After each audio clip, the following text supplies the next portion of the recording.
भगवान गौतम बुद्ध की जय हो।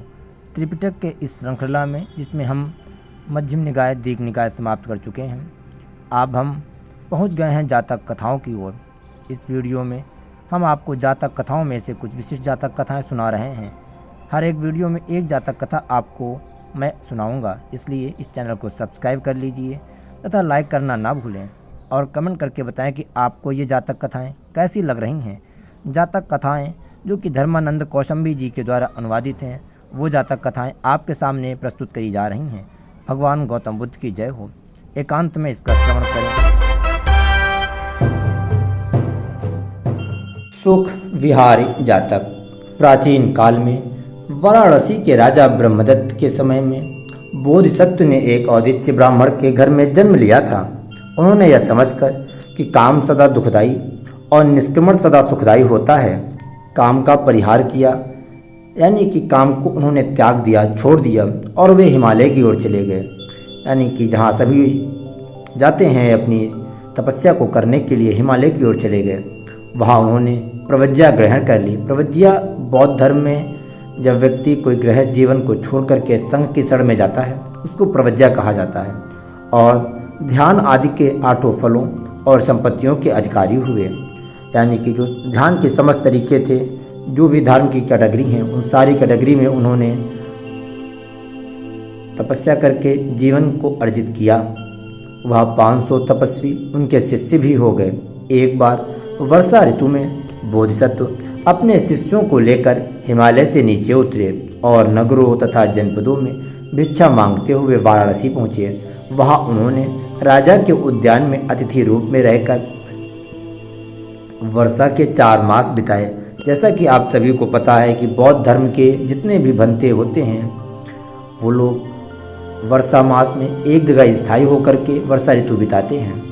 वर्षा समाप्त हो जाने पर वे विदा लेने के लिए राजा के पास गए। राजा ने उनसे कहा, आप वृद्ध हुए, अब आप हिमालय जाकर क्या करेंगे?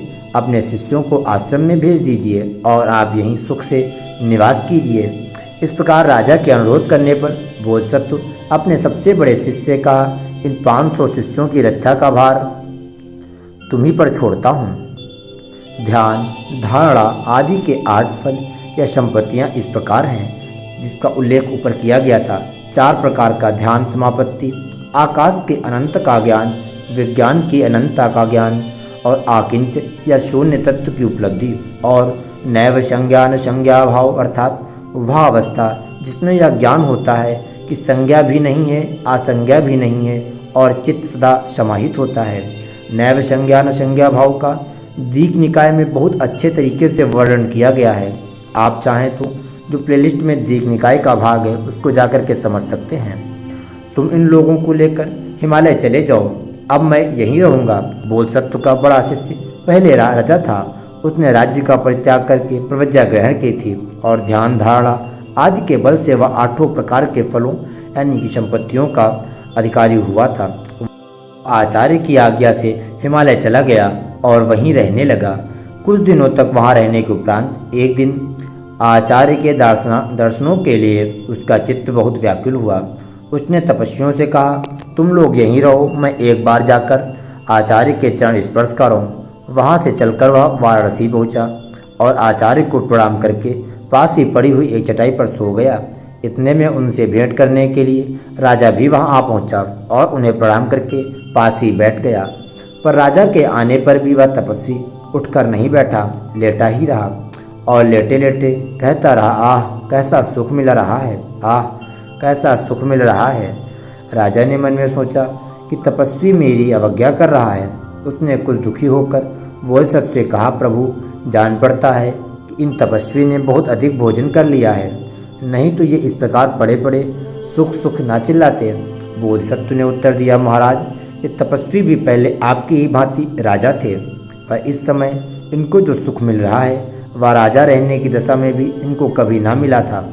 प्रवज्ञा ग्रहण कर लेने के कारण इस समय वे ध्यान जनित विमल सुख भोग रहे हैं और इसीलिए इनके हृदय से यह बात निकल रही है। हे राजन, जो पुरुष प्रवर्ग सब कामनाओं से मुक्त हो जाता है उसे रक्षकों आदि की कोई आवश्यकता नहीं रह जाती है। जैसे कि आज करके आप लोग नेताओं को देखते होंगे, भोग लिप्सा में जुटे हैं, चारों ओर बॉडीगार्ड्स हैं उनके।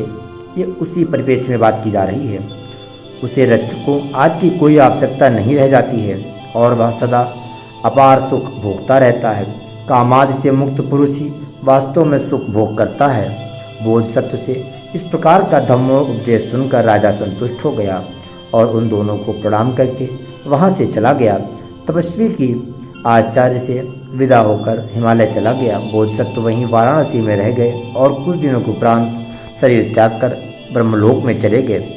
यहाँ पर ब्रह्मलोक से मतलब है अनंत में चले गए, क्योंकि इसको पाली भाषा में लिखा गया था। इसको हिंदी में जिस व्यक्ति ने रूपांतरित किया है वह एक विशिष्ट वर्ग से संबंधित है, इसीलिए बार बार यह शब्द इसमें लाया जा रहा है।